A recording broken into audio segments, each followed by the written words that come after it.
I want to discuss my transition to Seattle. I first got the news that it was time to come here and do this work. It was a little ounce of trepidation inside of my spirit, but it was quickly removed because I know that the Most High knows everything within my situation, and it was time to step out in that faith. And I decided to let the people know that I love. I thought they should know that I was going to make that transition. And once I put that out there, the enemy went to work. But I knew I had work to do as well. Well, my mother, she told everybody in my family what I was about to do. I decided to keep that respect because I know that's how I'm showing up to the Most High. And I got the most disrespectful things were said to me, and it didn't change anything. And the people I talked to, what are you gonna do? How you gonna figure things out? That's not how we operate within this culture. We operate on faith. We just go. 'Cause that's how we operate. Now, the father of faith, Abraham, when the Most High came to him, he went to a whole different country. So you think I'm not about to go to the other side of one country to do this work? So I made that transition. You see where I'm standing. It wasn't anything out in the world that I had fully committed myself to until the information, to the relief doctrine came to me. And then I was able to operate in the supernatural world. But to get back on track, so she was pregnant, and it was just a lot of arguments, a lot of back and forths. Come on, break it. She got about 9 months pregnant. Got it? You got it? And we lost the baby. And I blame that on myself.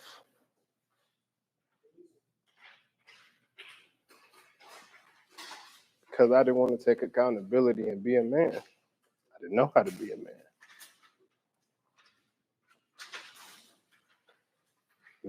And now I see the error in my ways. I'm able to talk to her. She held on to everything that I did for so long. But in recent days, talking to her, she'll still bring up something I did or whatever. It's like, wow, she's still holding on to this stuff from all these years. But now, instead of just pushing it off of me, now I can tell her, you know what? I was wrong. Everything she said, I was wrong. And not only that, I'm not that person no more.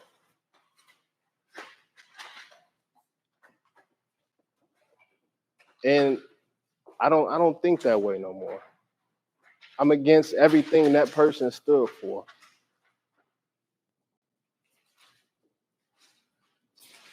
Instead of allowing the words of witchcraft to put me back on my knees, right? And submit me, right? And the test was, different things I was focused on and wanting during that relationship. She would come talk to me about how she was gonna go do it with another man, right? Oh yeah, I'm about to go be this man's second, third wife. All of it. You know what I'm saying? Talking about just different things, anything you could probably think of, she was coming with it, right? And the test, right, from the Most High was, all right, Kavasi, you standing in this information? You serious? I'm about to see. Because guess what? Even though you in order now, right, and you on your feet handling your business, she ain't going. She ain't going. Now, is you serious? Right? Because you got to keep pressing and standing on this information, even though she's clearly showing you she ain't with you and she ain't going, right? Are you serious? Is I'm your everything or her? Is you finna stand or is you if you finna get back on your knees, right, to get this woman, or is you finna stand and show her God for me, right? I'm going towards the Most High, whether you going or not. Like you go to their educational system, you see that the best schools is Harvard and Stanford and all these things, and you start looking at those requirements, you realize, I can't fit that. So now you feel like this sense of inadequacy. Bring it. That you can't achieve nothing. You can't achieve what they got going on in their system, or you can't achieve. And then on the other scope, you see how they're doing, the African American, how they taught them that they're African American, and then that's what they teach them. You see them now getting killed. You seeing them going, and this can develop an anger. So now, in our classes, Dre teaches that when you want something, you don't have it, you become depressed, sad. You may even become angry. So I was depressed, sad, angry, because I couldn't go to any of these. They basically value their system. I couldn't be the way that they taught me to be within that system. So now, I'm in my parents' house. I don't even care how I'm looking. I don't really care about basically nothing. So I'm just there. I'm like, I'm just gonna give it up. It don't matter, right? If I can't achieve what they're talking about, I'd rather die. The blessing is the way the Most High turned the cursing into a blessing is that now when He gave me my identity, He gave me something to really die for. Come on, man. So now, That's right. That's right. So now when I'm fighting with this information and everything that they're coming with about, okay, you have to have this amount of money, you have to have this amount of education, you have to have certain type of woman, whether she ought to look a certain way or this, whatever the case may be. And I'm fighting all that down. I'm fighting this, that. I'm like, I don't need none of that. I don't even want your education system no more. How do I say this? I want the Most High to give me whatever it is that trumps their educational system and more. I don't even care for it. If the Most High blesses me with that, that's fine. But I really don't want it no more. That's right. So guys out there that feel like you're not special because you don't have this or that. The Most High has something that is greater for you and tells you that you're way beyond special than whatever they can give you in this remnant, and then not just in this life, but for an eternity. Come on, man. Come on, baby. So I just wanted to tell you that that's what this remnant about is about telling you who you are, what separates you from them people out there. In the scripture, it said, in our history book, it says, we are a royal priesthood, a chosen generation, consecrated for the Most High. That's right. The first Remnant meeting was a success. I get back to Miami, and that Monday it's time to go to work, feeling like crap. I'm missing y'all. I don't want to be in Miami. So I go through these motions, get myself together, and a couple of days go by. My mom tells me she's been diagnosed with stage 2 breast cancer. It's aggressive and it's spreading fast. So with the power and authority through my submission and obedience, I'm governing over this situation as a king. And I'm like, well, we're gonna do whatever we have to do, Mom. So the doctors are telling her, we want to speedy up the medicine and, let's move forward with chemo and radiation. Let's try to remove the tumor as fast as we can. So initially my mom is like, well, look, you can't go nowhere. And I was like, well, look, Claire, you got 60 days, and I'm going to Seattle, which would have been June. So along with this going on, my father is recovering from open heart surgery. Talk to Dre, tell him how I'm feeling, and I'm like, you know what? I don't like what God is doing. I don't appreciate what He's putting me through. You know, I'm having a real struggle with that. And you know, Dre just laughs. You know, a hard laugh too, and it's to the point where I'm laughing with him now. But it really ain't funny. You know what I'm saying? I told D about this too, but I'm like, nah, like you gotta tighten up, God. Like this ain't, you know what I'm saying? This ain't what you were showing me. So all in all, you know, Dre tells me, you know what, remain thorough. God is saying, so what? You don't like what I'm doing? Am I supposed to change who I am because you feeling some kind of way about the situations and circumstances I put in front of you? Am I supposed to come down off my throne and see about your issues? Then you might as well be God. I was like, you know, I really ain't want to hear that, Dre. You know what I'm saying? You know, but it's funny now, right? So in this particular situation, I wasn't applying the information how I was supposed to. I was just battling with the enemy and pressed about my emotions and my feelings.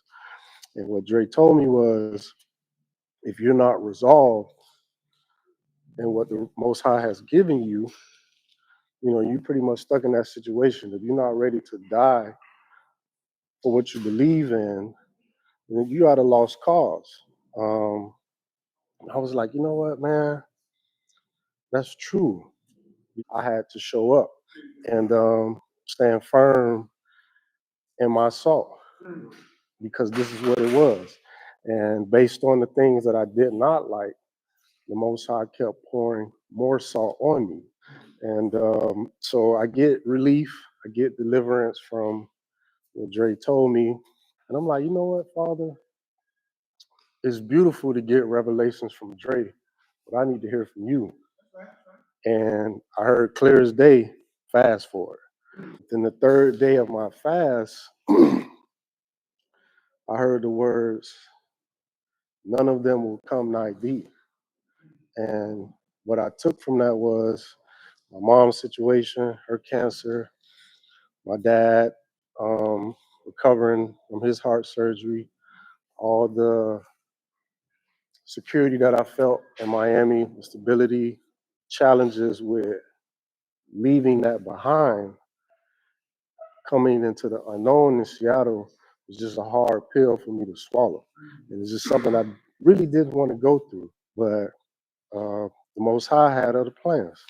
So I began to apply the information like I'm supposed to and stand my ground. The beautiful thing about being in this information, but more importantly, having your culture, is you get to expose certain areas that was hidden before you, but you low key, oh, forgive my language, not, but you operating out of them without having a clear understanding. So it exposes these areas. And as you continue to grow, you got the option and the choice to be able to go to war with these things. I had my opportunity, but I also have my opportunity to express faith. Not for individuals that come with the territory, being in this information, operating your true identity, being pleasing to your God. Recapping now to growing in this information, possessing an identity and a relationship with my God. He's able to reveal to me these areas that I was carrying that was making me heavy in the wrong way. And he will present opportunities. He'll create a situation. He'll present an opportunity for you to be able to go to war on it. So within this experience of brothers taking leaps, sisters taking leaps, you know what I'm saying? Families coming out here. It's a beautiful thing. You know, kind of sitting on the sidelines a little bit like, man, I remember Dre said, he said, you know, for those who jump, you know, share what your mountain is. I ain't gonna lie, I'm gonna put it out there because I told D, I was like, man, do I got a mountain? You know what I'm saying? I was over there sitting thinking, right? So then I remember, I'm gonna put it out there today. Go ahead, Let's do this thing. So I remember D called me one day. I'm at work, right? He's like, hey, Joe, you know what I'm saying? You busy? I was like, nah, what's going on? He was like, man, can I use your address? Now, keep in mind, I come from a household where there was a lot of things being done, a lot of moves being done. I'm seeing these things, you know what I'm saying? I'm seeing the result of them too, like people losing their homes and stuff. So having these experiences is created a fear in me. You know what I'm saying? Where even though my mother was able to operate on what she was able to believe and it was demonstrated before me, I chose the opposite route for safety, for comfort, convenience. Initially, there was fear there, and I didn't recognize it. But commonly reacting, I can't say that this is a response because there's no glory, there's no holiness in that. You know what I'm saying? There's a reaction, there's fear there, there's trepidation.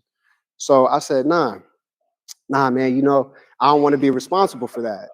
I don't want to be responsible for that. You know what I'm saying? He's like, nah, I can dig it. Get off the phone, right? I'm sitting with myself. I'm like, that don't feel right. Let me add something to that. Because you didn't tell me, nah. You said, what is it for? You said, what is it for? And within that same conversation, you said, yes. Within the same conversation. It felt like a complete no for me. Break that thing down. Yeah. For me, because you know the same in this remnant thing, you know what I'm saying? If you wrong, you all the way wrong. So in that moment, that is very true. Yes, you know, I said, you know, for what? The same thing at the same time. Yeah, so you know what I'm saying? So, you know, hearing that, and then I was asking questions, you know, I'll say, okay. And then me upon saying no, I was like, you know, if they can't figure it out, call me back. Because I started leaning into that. You know what I'm saying? I started going war in that moment, but there was no call back. So now the Most High creating a situation was able to present me an opportunity to not only be able to identify something that was carried along with me, but made you not operate out of faith and be a blessing. You know what I'm saying? You carry these things with you that you chose to value more than operating and believing in your God. You know what I'm saying? Because irregardless of what may transpire, what may happen that you believe, it's ultimately going to be done by him. And there's comfort there. There's a reassurance there. There's a great lofty position to be able to just nestle in the love and the grace and mercy, as my brother Kavasi has said, within that, truly.